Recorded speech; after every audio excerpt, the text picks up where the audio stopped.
Here I am na makala haya uhalisia, makala ambayo yamekuwa ni ya baraka sana kwako. This book that I'm holding here, Hope Unbowed. Yes, najua kwamba nikishataja hivyo huenda umeanza kutafakari na kujiuliza swali, okay, alright, mgeni wetu ni nani? Mgeni wetu si mwingine, anafahamika kama Nancy Mwabili.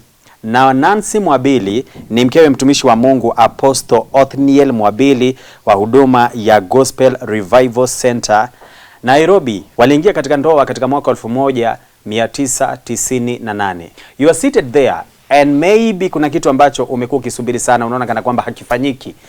Na umefika mahali ambapo karibu unapoteza matumaini. You know what? This particular episode is for you.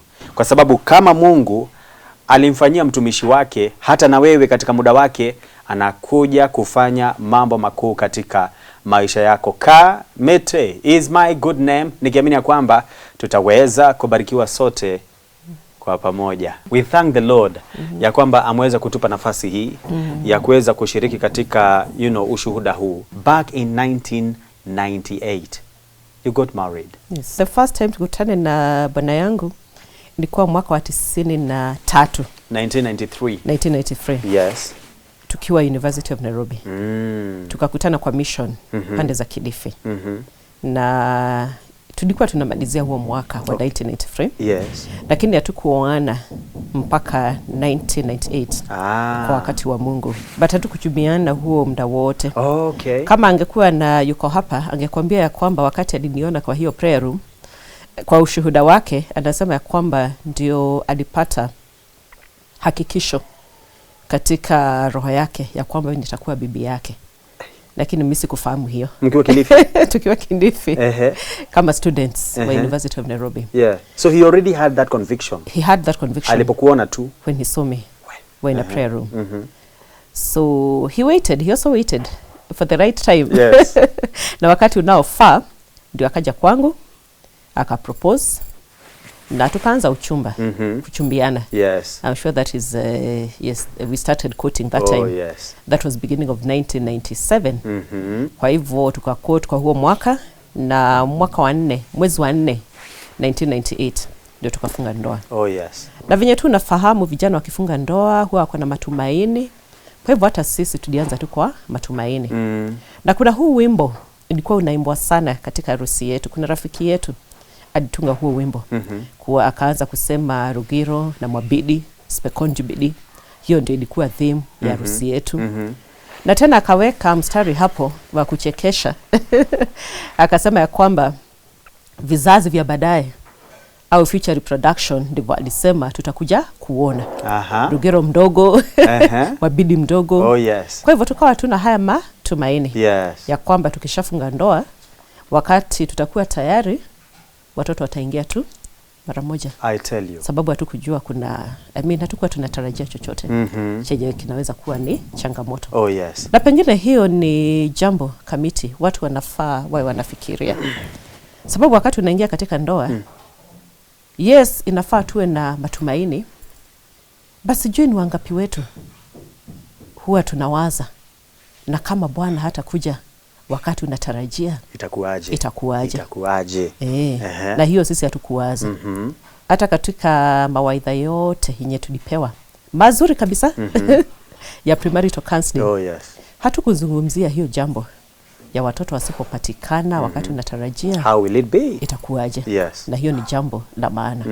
Hata sisi kama watumishi wa Mungu wakati tunatayarisha watu, ni jambo mzuri kuwaza. Yes. Na sio kusema ni kukosa imani. Unajua tuko na mipango yetu, but Bwana anatenda mambo yake kwa wakati wake na haharakishwi. Ni mstari wa Biblia unasema kwamba he makes everything beautiful in his time. Yes. Hata ndio tulikuwa tumeweka katika kadi yetu ya harusi. So najua hizo siku tulikuwa tuna print card, unaweka mstari wa Biblia, na huo ndio mstari tulikuwa tumeweka. Yes. Na hatukujua ya kwamba katika mambo ya watoto haitakuwa muda wa tumaini letu. Hatukujua kwamba itakuwa kwa muda wa Mungu. Ni Mungu mwenyewe. Ni Mungu mwenyewe. So you started now, mumeingia sasa, mmekuwa Mr. and Mrs. Mwabili, na mumeanza hii safari ya maisha Nairobi hii. Kwa wakati huo hatukuwa Nairobi. Okay. Bwanangu alikuwa anafanya kazi in one of the coastal towns pande za pwani. Yes. Town tu ndogo, na sababu nilikuwa tu nimefuzu kutoka chuo kikuu. Nikafanya tu kazi kidogo kidogo zenye tunasema ni internship. Oh yes. And then wakati wa kufunga ndoa siku renew hizo internships. Kwa hivyo kuanzia mwezi wa 4 nikamjoin katika hiyo coastal town. Okay. Penye tuliishi for about 1.5 years. Oh yes. Na kwa wakati huo wacha niseme ya kwamba hatukuwa tunataka kupata watoto mara moja. Unajua venye saa ingine unajiona we ni mdogo. In fact we're very young. So after 2 years ndio tukaanza kujaribu kupata watoto. Tukasikia tuko tayari. Kwa wakati huo nikawa tayari nisharudi town ya Nairobi. Na bwanangu pia akajiunga na mimi 1999. Yes. No, akajiunga nami 2000 hapo mwanzo. Na tukaona sasa tuko tayari. Sasa tunaweza tukalea. Tuwe sasa wazazi sasa. Tungoje nini tena, tuko pamoja, niko na kazi, uko na kazi. Oh yes. At least hata financials. Tuko sawa. Not badly off. And the journey started. And now after 1 year bado matunda hayaonekani. Hayaonekani in the year 2001. Sababu venye tumefundishwa na venye tunajua katika sayansi kuna symptoms za kuwa mjamzito. Oh yes. Kwa hivyo mwezi baada ya mwezi unatarajia pengine itakuwa ni huu mwezi. Saa ingine unapata haupati hadi yako ya mwezi. Unaenda kwa chemist, unanunua pregnancy test.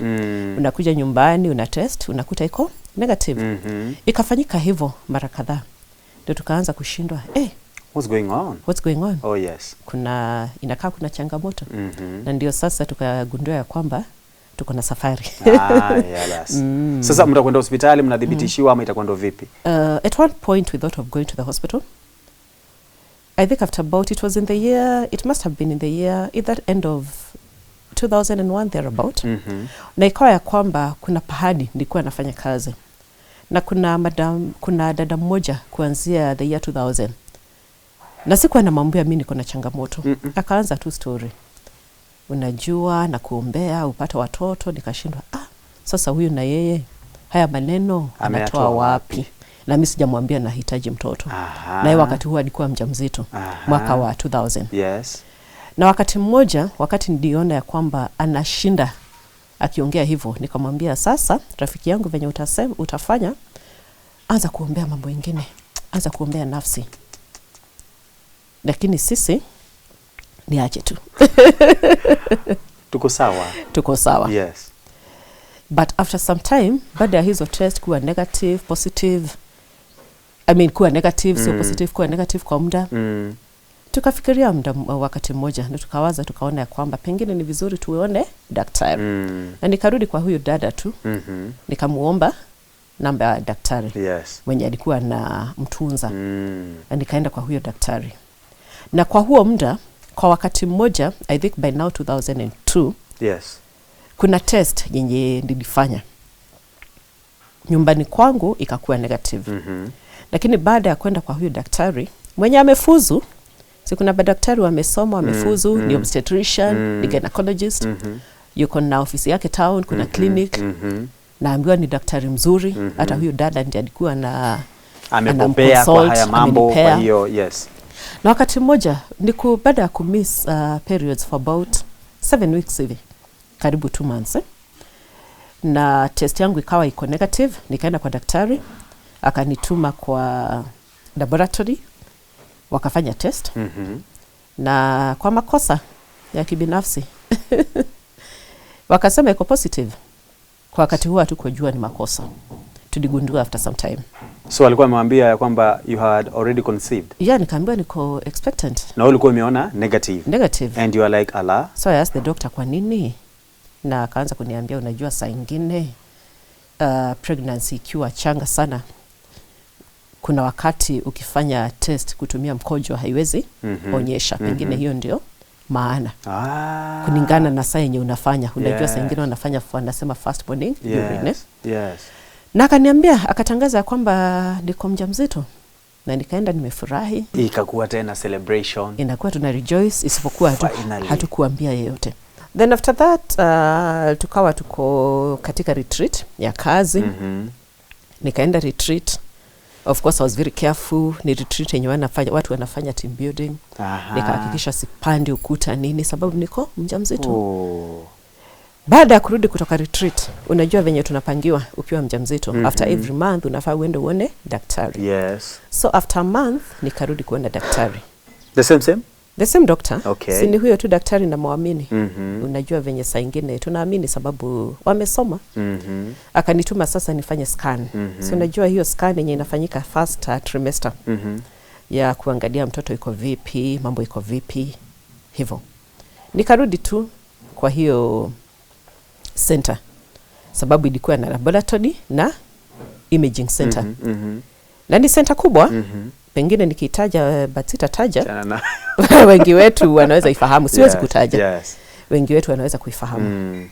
So na nikarudi sasa kufanya ultrasound scan sababu daktari wangu kulingana na yeye kuna mtoto, lakini hapo ndipo nikapata shock. Sababu scan ilisema ya kwamba hakuna thibitisho au hakuna evidence ya mtoto. There's nothing, there's no baby, there's no pregnancy. Na nikarudi kwa daktari wangu nikiwa confused kiasi. So mwenye alikupima alafu aliangalia akakwambia hapa unajua venye ukipewa results of course huwa zinafungwa. Unaambiwa upatiane kwa daktari. But of course daktari alikuwa amekutuma na amefanya prescription. Yes. Ni first trimester ultrasound scan. Nikafungua report. Kidogo nikasoma. Then of course nikaenda kwa daktari. So there was no evidence of a pregnancy. What did he tell you? Sikupata majibu ya kusatisfy. So I went away confused and surprised. Alikula tu mdomo hakukwambia anything like? Hakuweza kunijibu. So you hakuweza went? Kunijibu. Yeah. So of course it was a bit easier apart from sasa emotions zangu mwenyewe na my husband hatukuwa tumetangaza. Yes. Ya kuwa tunatarajia au tumeambiwa tuko na mtoto. But no, the fact remains that ushaji program sasa, you know, your husband is also now waiting finally for this day after 9 months. Then all of a sudden you come back with this news. What did you know, ulimwambia nini? I just had to tell him as it is. Na to encourage katika Bwana.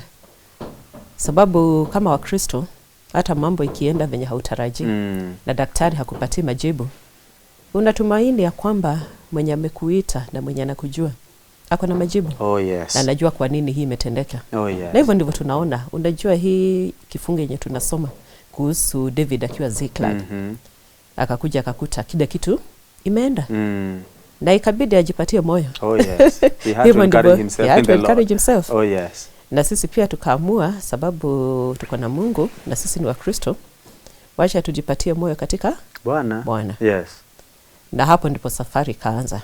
Kuenda daktari nini? In and out. In and out. All tests and all things nini.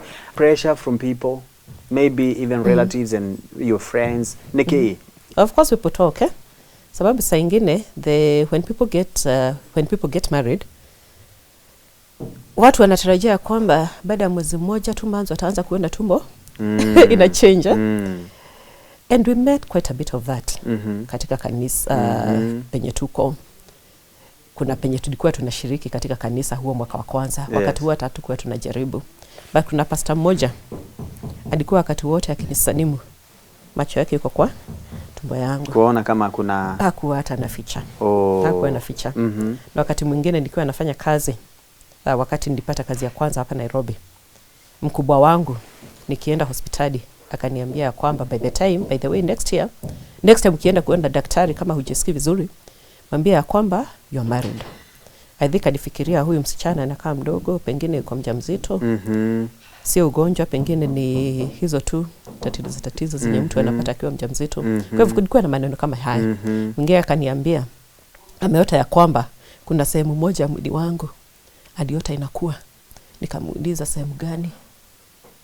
Inanenepa. Akaniambia tumbo. Kwa hivyo maneno ilikuwepo tu mengi. Katika jamii saa ingine watu wanakuambia so and so mliolewa wakati mmoja. Wamepata watoto, ninyi mnangoja nini? Na unajaribu tu kujibu venye utaweza. Na inabidi tu usimame. Yes. Na wakati mwingine una steer topic kwa what you consider to be a safer topic. Oh yes. Sababu sasa ukinipatia pressure itafanyaje? Of course once in a while we are human. You'd wonder, God, I mean, what is it? Nimepeana hii testimony pahali pengine. Penye siku moja nilienda nikafanya shopping. Nikapanga viti, bwanangu wakati huo hakuwa. Nikapanga viti 3. Unajua venye tunafundishwa kwa imani. Tenda. Chukua hatua ya imani. Yes. Nikachukua hatua ya imani. Moja kwa moja mpaka Biashara Street. Nikafanya shopping ya mtoto. Nguo. Si ndio? Si ni mtoto natarajia. Kuna napkins, kuna vests. Nikarudi nyumbani. Yes. Nikapanga viti 3. Kama penye umeketi kamiti nikaweka shopping yangu. Pengine nikaambia Mungu, sasa hapa kiti ni chako. Kaa hapa tuongee. Karibu. By faith. Na wewe cha 3. Sini hatua ya imani. Na ukakaa hicho kingine. Nikakaa kingine. Yes. Sasa tuzungumze na Mungu. Na tukazungumza. Na nikafikiria kwamba sasa Bwana, umeona hatua yangu ya imani. Sio kukosa imani. Niko sawa, kwa hivyo tenda kulingana na imani yangu. This is after how long? It was after how many years? It was in the first 5 years. I can't remember exactly which year. Yes. But it was in the first 5 years. Yes. Maybe around 2001. Maybe around 2002, 2003. Okay. Within those first 5 years. So you had a conversation with him? I had a conversation. But I didn't know. Unajua hiyo hadithi ya Elijah. When he was told to wake up. Bado kuna safari ya kufunga. Oh yes. Ikawa bado kuna safari. Oh yes. What choice do you have? You have to serve God regardless of the situation. And when you talk about words, nakumbuka askofu mmoja wakati nilikuwa nafanya kazi katika a Christian organization. Nikaenda kwake na baada ya kumsalimu, his first question was, "Mama, umezaa wangapi?" I mean, not such insensitive comments. It's African. I'm sure he didn't mean anything bad. Yes. It is just, African custom. Yes. Another time I remember I went to a bank on Kimathi Street. Nikakuta dada ameokoka, tumekuwa pamoja katika Christian Union. Akaniuliza, Nancy, mko vipi? Watoto wamekuja vipi? Nikamwambia bado. Akaniuliza, mtangoja mpaka lini? Akaniuliza, mnangoja nini? Nikamwambia tunangojea Mungu. And then akaniuliza, mnangoja Mungu mpaka lini? Nikamwambia tunamngojea mpaka akuje. I mean, we are supposed to occupy until he comes. Yes. So if that is the situation I'm in, I occupy until he comes. Oh yes. So it got to a point we stopped seeing a doctor, and by the 5th year of our marriage, tukaanza sasa kuwa wachungaji katika kanisa. So we didn't have a choice but to serve God. Yes. But if it was after some doctor's visit, I stopped seeing the first doctor. Tukasema sasa huyu daktari, sababu kuna wakati alinipatia dawa, nikapewa double dose. Because of course after this forced pregnancy test, after the false positive, he started putting me on treatment, some fertility pills. Na wakati mmoja ikafanyika ya kwamba hakuwepo kazini, kuna daktari mwingine amemsimamia. Nikaona huyo daktari akanipatia double dose ya fertility pills. Na nikajua sasa hapa sirudi tena. Na wakati mmoja, sababu I continued buying the pregnancy test kits because I would continue missing my menses. Oh yes. Wakati mmoja nikazungumza nikiwa kwa chemist, nikaambia huyo mama, wacha tu ninunue. Pengine inaweza kuwa positive. You never know. But nimenunua mingi. Ndio akaniambia, ebu enda uone huyo daktari mwenye ni specialist wa fertility. Nikaenda nikaona huyo daktari. Nikafanyiwa tests, akakuta kuna kitu ilifaa irekebishwe. I had a condition called polycystic ovarian syndrome. Na pia some hormone imbalance. Nikatibiwa. Tukafanya surgery after the initial treatment failed. Na baada ya surgery in 2002, akaniambia sasa mambo iko sawa. Sawa, that was in July, mwezi wa 7, 2002. Yeah. That is when I went through the surgical procedure. Na akasema sasa kwako mambo iko sawa. Hakuna chochote kinaweza kuzuia. Tena matumaini ikapanda. Yes. And of course when it wasn't happening, the focus shifted to my husband. Because it takes two people. But it got to a point by the year 2003 when we are starting to pastor. I think that is around the time tukaona sasa tungoje tu Mungu. Oh yes. Sababu kushinda ukiona daktari, it becomes draining. Emotionally, yes. it becomes draining. Oh, yes. And then there is what you could say, there's programmed intimacy. I mean, it's almost programmed. Do this time, my husband anaambiwa mambo yake, va hivi, usifanye hivi. Unajua, a lot of programming and all this. A lot of programming. Oh, yes. Now, of course, you start feeling a bit uncomfortable. Oh, yes. So, of course, we're serving God. Yeah. After the procedure in 2002, my first pregnancy happened in 2008. 2008. Yes, so our firstborn was born in 2009. When you were told that now haya mara hii si kama vile ambavyo ilikuwa ile ripoti nyingine, and now you were able kabisa confirm ya kwamba that actually you were pregnant, how was that? It was exciting. It was exciting. Oh, yes. I don't know what I can compare that to, because we're not even expecting, because we had got to a point when tumeamua to serve Mungu. Of course, even before we started pastoring, we were busy in church. Hatukuwa tuna pastor kanisa haswa, but we were busy in ministry. Oh, yes. Because since our youth, oh, yes. we had been serving God. So we were busy in ministry. And this one time in the year 2008, after a season of fasting and praying, tukakuta tena hali ya mwezi hakuna. Na tukaamua ya kwamba acha tu tufanye test tuone, sababu ilikuwa ni mtindo. Yeah. Na nimefanya mingi, you can't even count. But you know, every time you keep hoping, pengine ni huu, you don't give up hope. Pengine ni yule mwingine. Pengine ni huu mwingine, pengine ni huu mwezi. Kwa hivyo tukafanya hiyo test na ikakuwa positive. And it was so exciting, and we were not expecting it.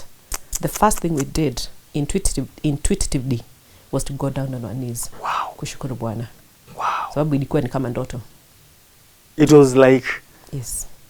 Is it for real? What we are being told, you know, is it happening? And then finally it was confirmed that actually you were carrying a baby. After that, we did the test at home. Yes. But of course, after that was about 7 weeks, 8 weeks. Yes. I went to see a doctor. And he confirmed that actually, indeed, you're pregnant. Yes. It must have been amazing, because that is victory after all those years. Sometimes as a human being, you feel you are low.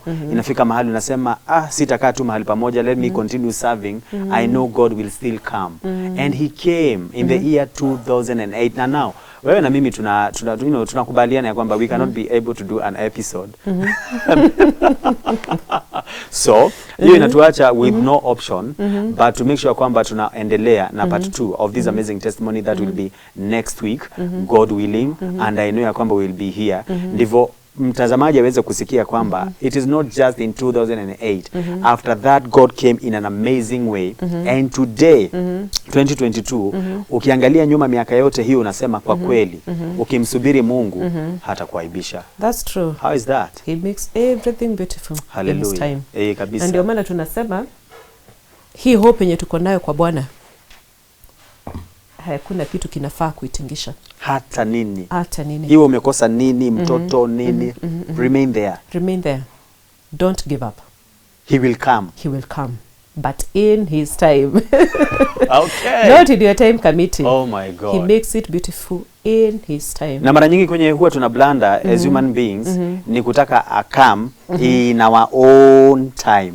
And then we feel like, na nikaa unakaa sana. And then sasa hiyo ndio point unasikia watu wameanza kwenda kwa waganga, wameenda sijui kwenda kumwagiliwa nini, mara sijui beba nini. But the moment you remain there, even when people think that you are doing something that is foolish, he will still come and vindicate you. He will come. I had even been told I go to a mganga. We'll talk about that next time. Oh yes. Nancy Mwabili. Oh my God. Mkewe mtumishi wa Mungu Apostle Othniel Mwabili wa huduma ya Gospel Revival Center. Umesikia vile mambo yalivyokuwa. Umeingia katika ndoa katika mwaka 1998. Matumaini kule. Then miaka yote hiyo mnasubiri. Unakwenda hospitalini, by the way unaambiwa kwamba yes, you're pregnant. Okay? And then unakwenda kufanyia umeita nini ile? Yenye iliende kakonfirm kwamba hakuna mtoto tena. The very scan. First time. Yes. Scan. Akaenda akafanywa scan, and then akaambiwa hapa inakaa ni kama ni mambo mengine. Tena yale matumaini ambayo yalikuwa kule juu. Bahati ni kwamba hawakuwa ameshare na watu. Walikuwa tu ni yeye na mumewe ndio walikuwa wanajua. Lakini hata na hivyo waliendelea kumtegemea huyu Mungu, na katika mwaka wa 2008 katika muda wake Bwana alikuja na akabadilisha hiyo story yote. Watu maswali, wengine kwa kejeli, wengine tu kwa kusema, wengine wako very concerned, lakini hayo yote hayakumzuia Mungu akaweza kufanya mambo, kwa sababu yeye ni Mungu. Now next week atakuwa anatueleza after that what followed na pale ambapo amefika, so that you also feel encouraged na ujue kwamba it is not in vain to wait upon the Lord. Ka Mete is my name. Hadi next week. Bye bye.